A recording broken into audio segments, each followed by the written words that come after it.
دوستان عزیز سلام، امیدوارم حال همگی خوب باشه. امروز با یک ویدیو خیلی مهم و پرکاربرد دیگه در خدمتتون هستم. اگر کسی ایرانی باشه توی خاک ترکیه فوت کنه، تکلیف اموالش چی میشه؟ خیلی به من پیام میدن، میگن ما میخوایم تو ترکیه زمین بخریم، خونه بخریم، طلا خریداری کنیم، ماشین بخریم، مغازه بخریم، شرکت بگیریم. ترکیه میتونیم انحصار وراثت انجام بدیم، میتونیم وصیت‌نامه تنظیم کنیم. اینجا قانون مالیات بر ارث وجود داره. میگن هر کی تو ترکیه فوت کنه مال و اموالش برای دولت میشه، دولت همشو برمیداره. میخوایم ببینیم آیا این موضوع درسته؟ آیا این قوانین فقط مربوط به شهروندان ترکیه میشه یا مربوط به خارجی‌ها و اونایی که شهروندی و اقامت ترکیه رو گرفتن هم میشه؟ امروز میخوام خیلی کامل و دقیق، البته مختصر، در مورد این موضوعات صحبت کنم. اگر به این موضوع علاقه داری ادامه ویدیو رو از دست نده.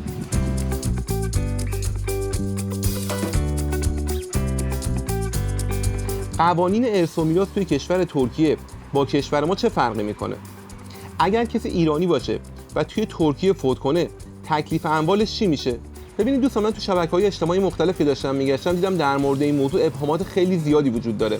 مطمئنم خیلی هستن که توی کشور ترکیه زمین گرفتن، خونه گرفتن، مال و اموال دارن، ماشین دارن، مغازه دارن، رستوران دارن، آرایشگاه دارن، طلا دارن، پول دارن، حساب بانکی دارن، هنوز تکلیف این چیزاشون رو نمیدونن. یعنی هنوز تکلیف وراث و خیلی مسائل دیگه رو برای خودشون روشن نکردن.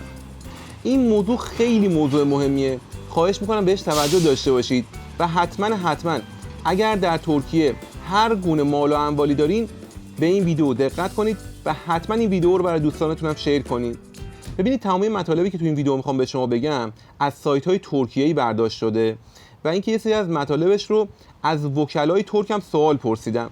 تقریبا 99% مطمئن هستم که تمامی مطالبی که دارم به شما میگم درسته، ولی باز هم احتمال خطا وجود داره و اگر وکیلی داره این ویدیو رو میبینه لطفاً راهنماییمون کنه و خطاهامون رو تصحیح کنه. ببینید دوستان، زمانی که خارجی یا ترک توی کشور ترکیه فوت میکنه، اگر مال و اموالی از خودش باقی گذاشته باشه، اونا به دو دسته کلی تقسیم بندی میشن. اموال یا منقول هستن یا غیر منقول. اموال منقول یعنی اموال قابل جابجایی و انتقال مثل طلا و خودرو و غیره.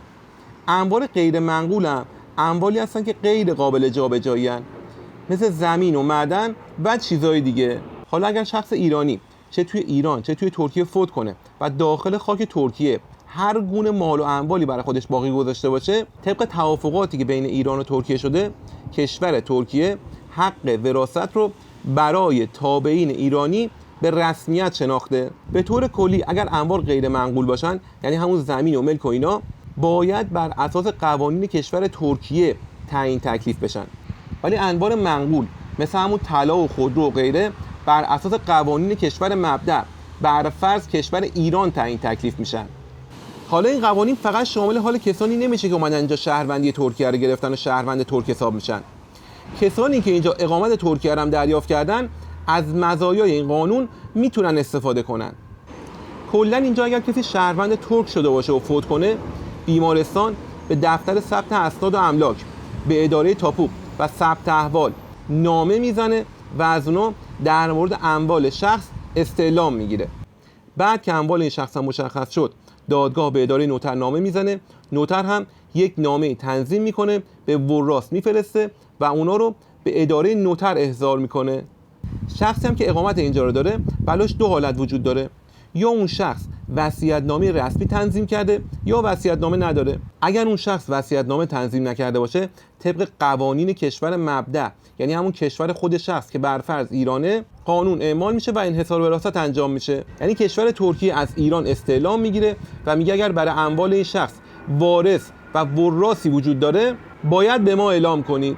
اگر اون شخص مقیم باشه و وصیت‌نامه تنظیم کرده باشه، اگر اون وصیت‌نامه رو داخل خاک ایران تنظیم کرده باشه، باید اون رو ترجمه کنه، مهر وزارت دادگستری و وزارت امور خارجه رو بزنه، اون نامه رو بیاره ترکیه، تایید کنه، نوتر کنه، بعد ببره دادگاه.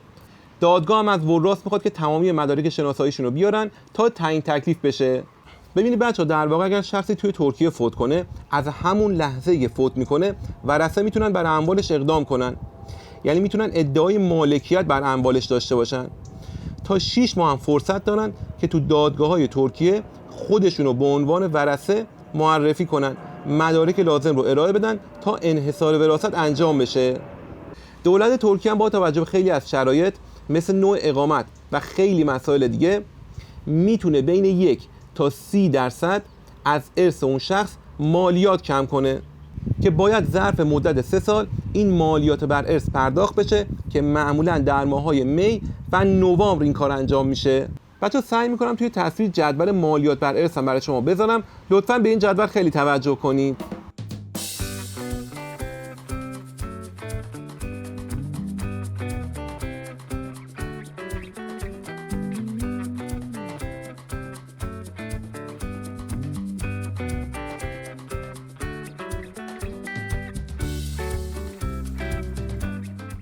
در ضمن معمول دولت ترکیه هم میتونه اموال رو کارشناسی کنه و ظرف مدت 3 ماه تمامی اموال و ملک و دارایی رو به فروش بذاره.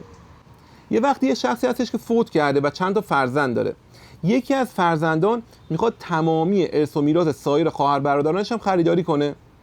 طبق قانون ترکیه اون فرزند میتونه تمامی مال و اموالی که مربوط به سایر وراث است طبق توافقی که با اونا داره خریداری کنه. اگر هم این کارو نمیخوان انجام بدن، دولت اون ملک رو مزایده میذاره، بدهی و مالیات بر ارث رو ازش کم میکنه و بین وراث طبق قانون تقسیم میکنه. البته همیشه اول حق خرید ملک با خانواده متوفاست.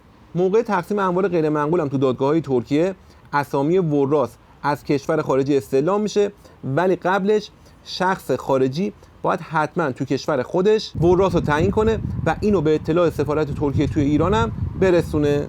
پس بچه‌ها طبق صحبتایی که داشتیم، قوانین ارث برای خارجی‌ها تو کشور ترکیه دقیقاً مثل شهروندان ترکه. برای انحصار وراثت چه چیزایی مورد نیازه؟ 1. گواهی فوت تایید شده. 2. گزارش رسمی پزشکی قانونی. 3. گزارش و تایید رسمی دادستانی. 4. گزارش رسمی از بیمارستان. 5. گزارش از دادگستری و دفتر اسناد و املاک در ترکیه.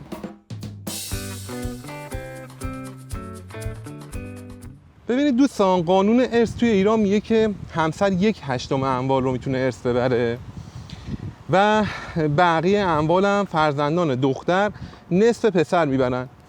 یعنی به عنوان مثال اگر شخصی مثلا 80 میلیون تومان پول داشته باشه، 1/8 معادل مثلا 10 میلیون تومانشو همسرش در واقع به ارث میبره و اون 70 میلیونی که میمونه بستگی به تعداد فرزندش بین فرزندان تقسیم میشه و فرزندان پسر 2 برابر فرزندان دختر ارث میبرن.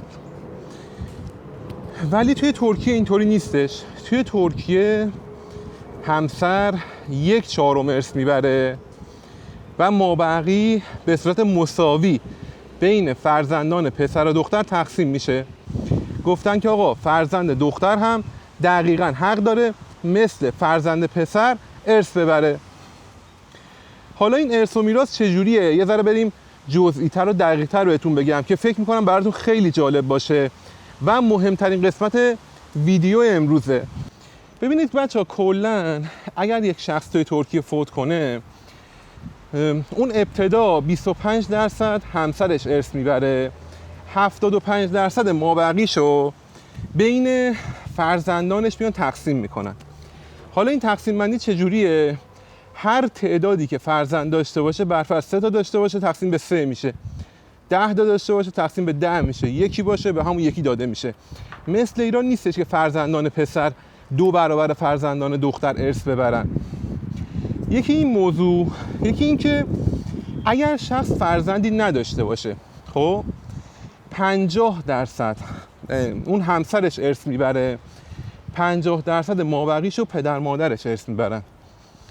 حالا اگر شخص پدر مادرم نداشته باشه، 75% همسرش ارث میبره، 25% که میمونه سایر بستگان درجه 1 مثل برادر خواهر، پدر بزرگ، مادر بزرگ ارث میبرن. اگر فرزند شخص هم قبل از خود اون شخص فوت کنه، تمامی مال و اموالی که قرار بوده به اون فرزند برسه به نوه میرسه، یعنی به فرزند میرسه.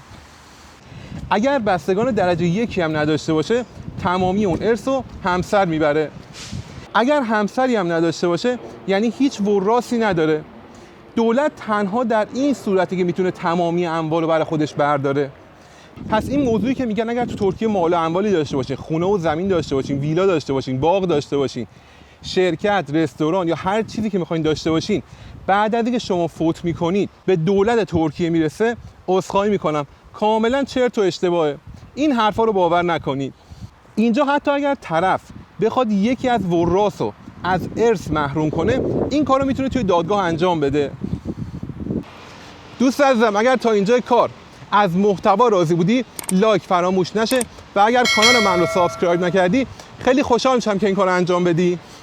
وصیت‌نامه در واقع یک سند قانونیه که ما بر اساس این سند میتونیم اموالمون تقسیم کنیم. کلا هم وراث توی ترکیه به 2 دسته تقسیم میشن. یا اونایی هستن که اسمشون در وصیت‌نامه وجود داره یا وراث خونی هستن، یعنی نسبت نزدیک خونی با شخص متوفی دارن. بعضیا میپرسن که آقا ما میتونیم توی ترکیه وصیت‌نامه تنظیم کنیم یا اون وصیت‌نامه‌ای که توی ایران تنظیم کردیم توی ترکیه معتبره یا نه؟ بله بچه‌ها معتبره. ببین اگر شما توی ایران وصیت‌نامه رو تنظیم کرده باشید باید حتما اون رو ترجمه کنید، مهر وزارت امور خارجه و دادگستری رو روش بزنید، مهر کنسولگری ترکیه رو روش بزنید، اون رو بیارید ترکیه، ببرید اداره نوتر. بعد از اینکه اداره نوتر اون رو بررسی کرد تاییدش میکنه.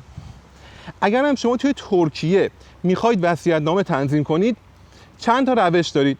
اولین نوع وصیت‌نامه وصیت‌نامه شفاهیه. این وصیت‌نامه برای وضعیت‌های خاص بچه‌ها استفاده میشه. مثلا طرف تصادف کرده داره میمیره، یه چیزی رو به صورت شفاهی اعلام میکنه. این وصیت‌نامه شفاهی کلا 30 روز اعتبار داره و نیاز داره شما حتما برای این نوع وصیت‌نامه 2 تا شاهد داشته باشین. البته اون 2 تا شاهد هم نباید ذی‌نفع باشن. نوع دوم وصیت‌نامه‌ای که شما دارین وصیت‌نامه دست‌نویسه که کاملا باید با خط خود شخص، با تاریخ و امضای متوفی باشه. این نکته رو به شما بگم که وصیت‌نامه‌های دست‌نویس مخدوش با خط شخص دیگه توی ترکیه فاقد اعتباره.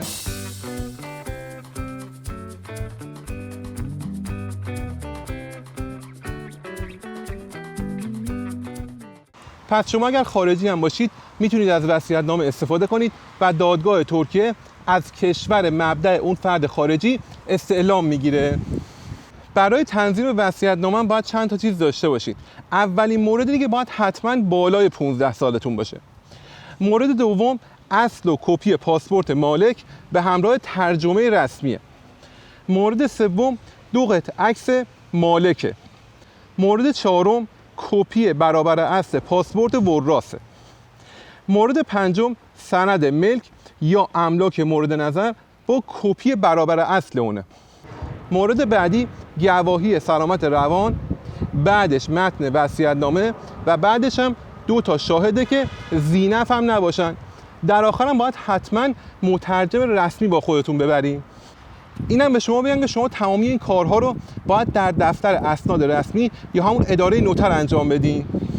این موضوع خیلی مهمیه و خواهش میکنم خیلی به اون توجه داشته باشید، چون خیلی‌ها رو من میشناسم توی ترکیه خونه و ملک و املاک دارن ولی هنوز برای این مورد اقدام نکردن.